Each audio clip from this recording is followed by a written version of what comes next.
Ladies and gents, welcome to today's episode of the Pro Podcast. I have a lovely interview for you with an award-winning business coach with 17 years experience, founder of the F12 Mastermind that I'm actually part of and have been since January, CEO and MD of Team Dynamics Global, which is the #1 team building and profiling company in the UK. And it's helped me scale, and it helps a lot of companies to scale and build a high-performing team. And Paul is also the grown-up business coach, and we've just been talking offline, creating 7- and 8-figure exits for business owners. So you've got a little bit of a feel as what the agenda is going to be about today, no doubt. But Paul, welcome to the show. Hey, thanks for having me here, man. It's I'm excited for this, actually, really excited for this. So, and I think we should say to anybody, it doesn't matter where you are in the journey, the content we're going to share today is relevant for you. So if you're still only a solopreneur and you're looking to get your first team member on board, we're going to add value in that space as well. So not everybody needs to be at 7 or 8 figure exit levels to get value from this conversation. Yeah, without a doubt, it's such a key thing, isn't it? Yeah, if you don't create one job and bring in one person to your business, then you've just got a job. I think it's whether you're recruiting your first or your 10th, you still feel the same challenges and issues all the way through. There's learnings in every recruit that you bring on, right? Yeah, and every time every time you bring people into a team, you have to go through that whole phase of the storming phase all over again, and storming and get to the performing, and that journey of going through that every time you bring people in. And there's certainly definitely break points. And interestingly, there was a survey done by Institute of Directors of companies. And most entrepreneurs actually got really scared if they started to go above 10 people. So team becomes a real kind of challenge for people if they start to get 10, 15, 20. And for most people, they've never had any training in how to deal with that. So that was the reason why I set out to originally help clients solve that issue, right? Because it became one of the biggest sticking points in scaling a grown-up business, is that you can't do it without other people.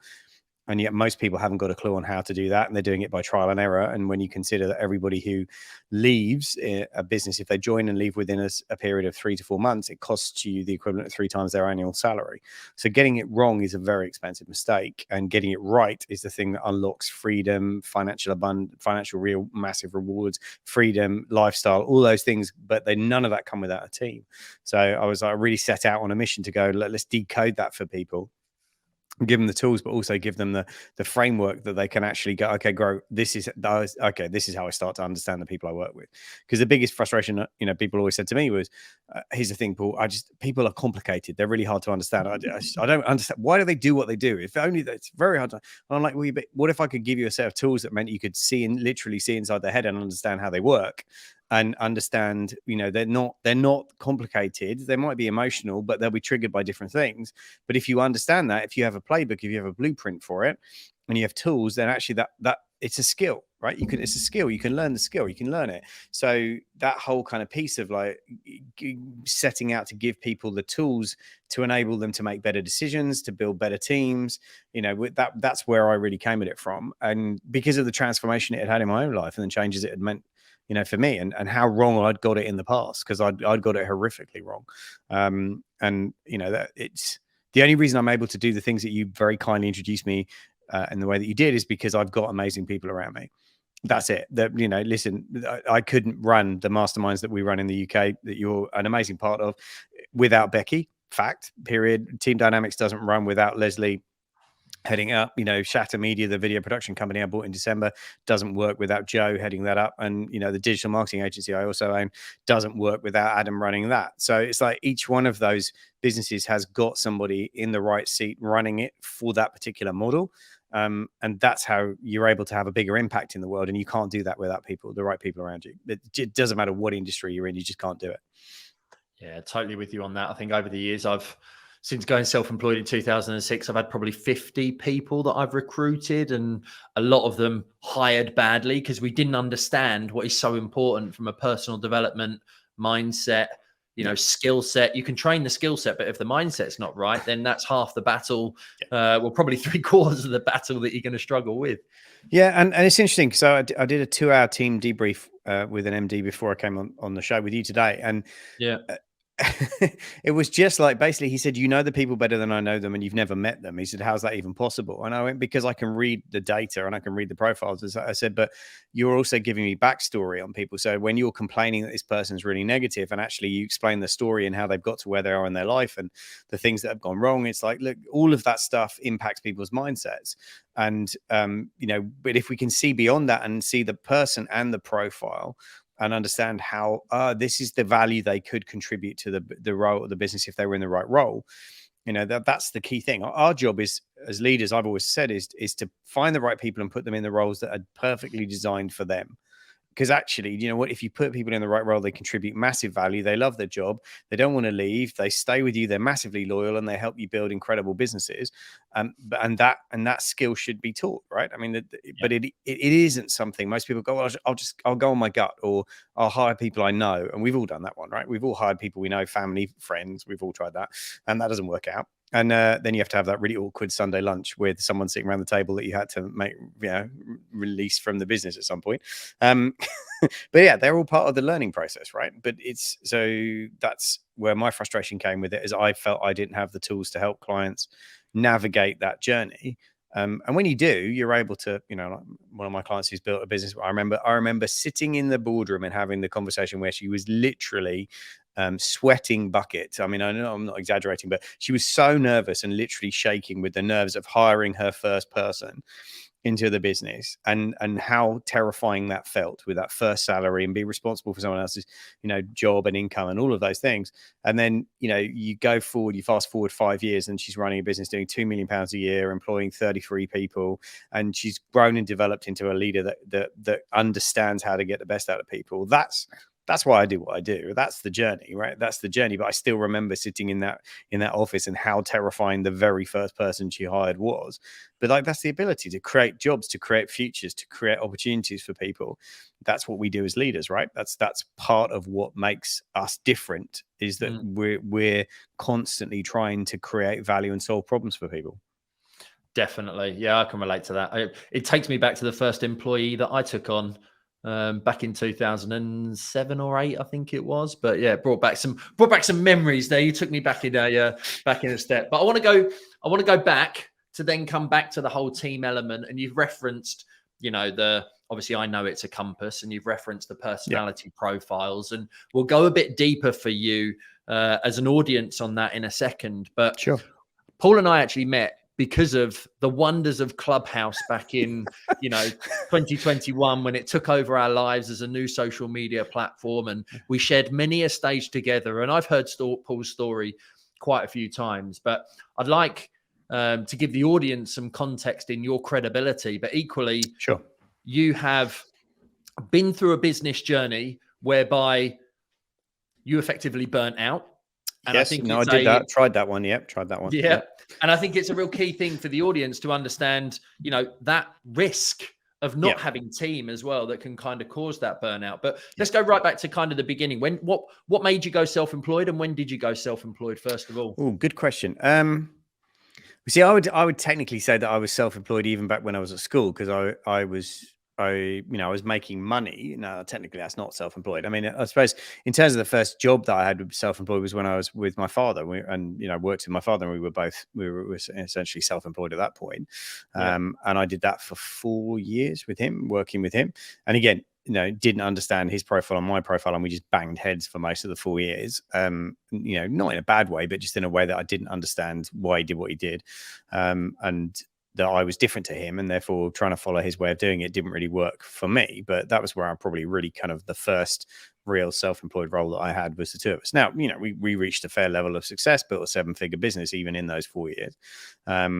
But yeah, that was the first time I was responsible for getting paid at the end of the month based on what my own productivity and performance was, which was very early in my career. So I was at 19. I left university at 19. I quit after the first year.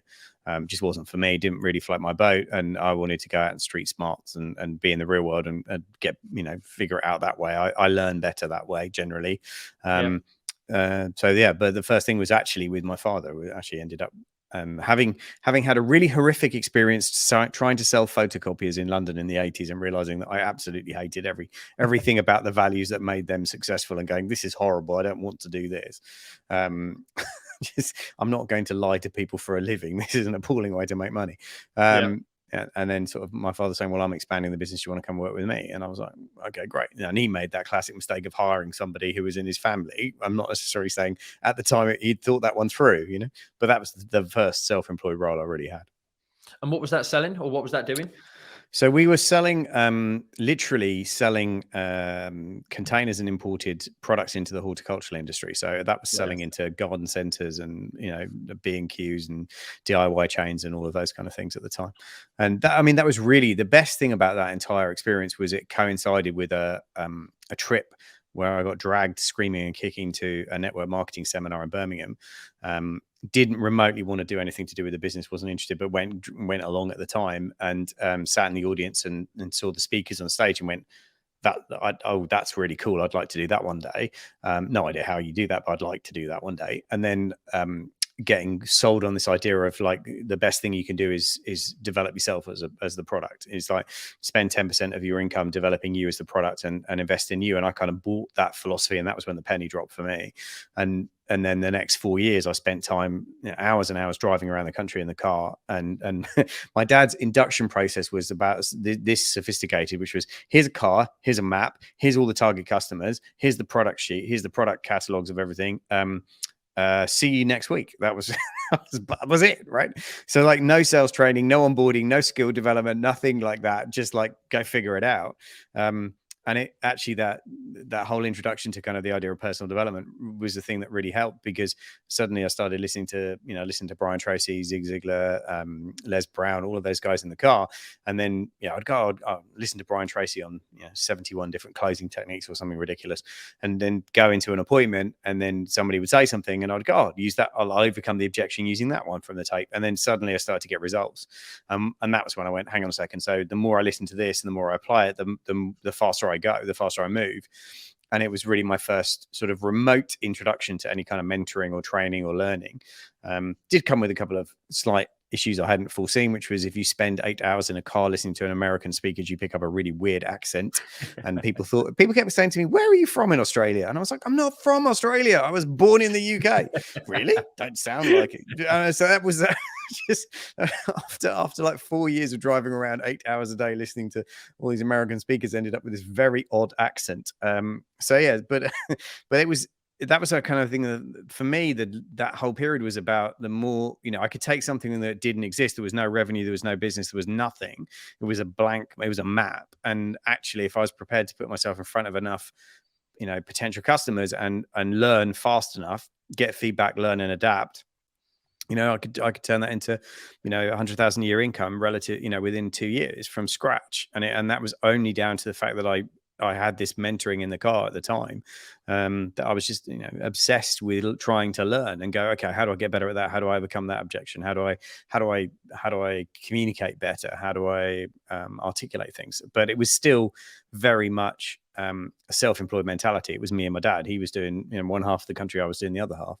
So it was very much still a very solopreneur type mentality, and he never wanted it to go anywhere. And that was kind of where him and I kind of reached a point where I went, listen, I need to go off and build it, be a part of building something much bigger. And that led to building a company with 486 people 3 years later. So that for me was like, I looked at that opportunity and went, I've gone as far as I can go with it.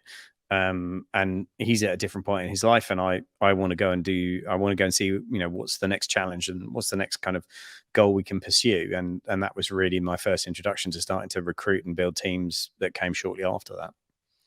Yeah, love that. And I love the way you just naturally breezed over the fact of 486 employees. But I'll come back to that in a second. Yeah, feel free. It wasn't easy, I'll tell you that right now, at all. Something that was relevant, going back to what you said right at the very beginning, there is relevancy in what Paul has just said for anyone who hasn't taken on their first employee right now, because more often than not, I've seen this many times with my clients, is taking on your first employee and saying, here's a laptop, here's a phone, go and crack on with the job. And unfortunately, that is the worst way in which you can onboard your admin, your PA or whomever. And you need to give them a proper training, 3 months, go for it. Well, this is just some really interesting data on this about the fact that if you have a really bad onboarding experience now, and I've done lots of research and reading on this, and you'd be amazed. And I can give you some horrific stories of companies that you would look at them and go, they should know better, right? I'll tell you a very quick sidebar story. So I was working with a couple of amazing entrepreneurs in the retail space, they needed to hire an operations director. Now, given the size of the company, it was about 2 million turnover. This was a significant investment, right? It was a 6-figure salary person coming in. We'd spent 3 months interviewing various candidates. We got down to the last candidate, made the offer. They had accepted. They had a 2-month delay on them joining. So this was a 5-month investment of time to get this person into the business, right? And at the time, I was having conversations with them about, right, are you all ready to go? Are you all set up? Yeah. And they were just saying, yep, we're all on top of it. Don't worry about it. Don't worry about it. And I think it was too early in my career of coaching to really go, show me that you're ready. I just took it on faith that they were, right? I didn't ask for evidence. Now you look back and go, well, I'd ask for evidence. Show me the onboarding plan.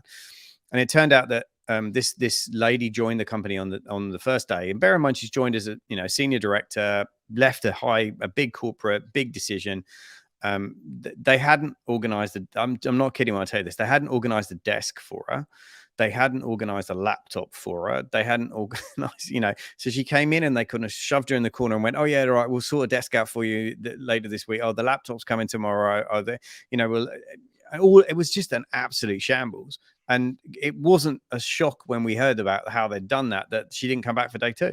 She just didn't come back. She sent an email going, this isn't for me. I don't want to work. I don't want to work in a company like that. That's not for me. And you go, that's 5 months of work, time and effort. And you blew it because you didn't have simple stuff in place. And you go, look, the 63% of retention is down to how good the onboarding process is. If you have a bad onboarding process, people are 63% more likely to quit within 3 months. And you look back and go, well, considering how much money it costs to hire, considering how much time and effort it is, like to not finish that part and have a really decent 7 days, first 7 days are critical. First 24 hours are the most important. First 5 days are essential. First month matters, and the first 90 days. You need a plan for that going into that, right? You need a clear plan for that. And if you don't invest the time, then you're going to pay for it later. Fact, you just will. And I think so many times, especially if it's the first hire, we're in such a rush to get out of boxes fast and go, I can finally give all that stuff to somebody else. We just want to offload it rather than going, actually, there's a transition here. I can't just dump this stuff on somebody. I need to invest time. And that's the mindset shift. Is that I think when you're a solopreneur, you don't understand the concept of investing time because you're spending it all the time. You're spending your time to get a return, to make money, to do deals, whatever, and it's your time. But when you suddenly hire somebody else, now you've got to learn the idea about investing time and getting a return on the time you invest in somebody, not just the money. And that's something that if it's your first person you bring in, you're not understanding that. You don't get that at that point. And therefore, it's very easy to make some really simple mistakes at that point that cost you tens of thousands of pounds over the next 12 months, just not taking the time to get it right.